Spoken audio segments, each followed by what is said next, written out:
In the East China Sea, China's Navy, Fishery Administration and Maritime Surveillance Agency conducted a joint drill amid ongoing tensions over islands disputed with Japan. State television CCTV reported that the exercises involved 11 military and civilian vessels of the East China Sea Fleet and 8 types of aircraft. The Navy's brigade of medical ships, tugboats, jet fighters and rescue helicopters was joined by law enforcement vessels and helicopters deployed by the 2 participating civilian partners, according to CCTV. When relations sour between 2 countries and one puts his military on display to warn the other, it's common to deny the exercises connected to the dispute and say it's just going ahead according to routine.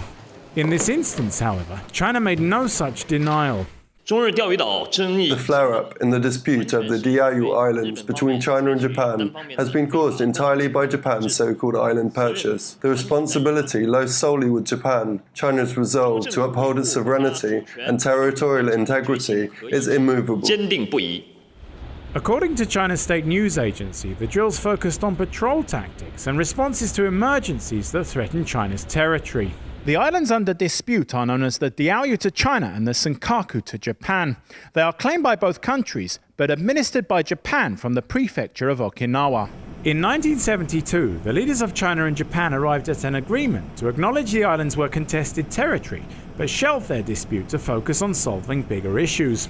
Last month, Japan's government bought the islands from a private Japanese owner, triggering an angry reaction from a Chinese government that cancelled meetings with Japan and allowed the staging of widespread demonstrations. Japan's Prime Minister Noda has broken the 1972 agreement by acting as if the islands were not disputed and there was no need to consult with China.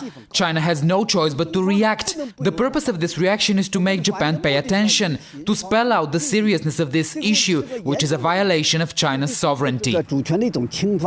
On Sunday, Japan's Navy marked its anniversary with a review involving some 40 vessels. Later this year, a joint exercise with the US is planned, reportedly using a scenario of taking back an island from a foreign intruder. Stephen Rebay, Press TV, Beijing.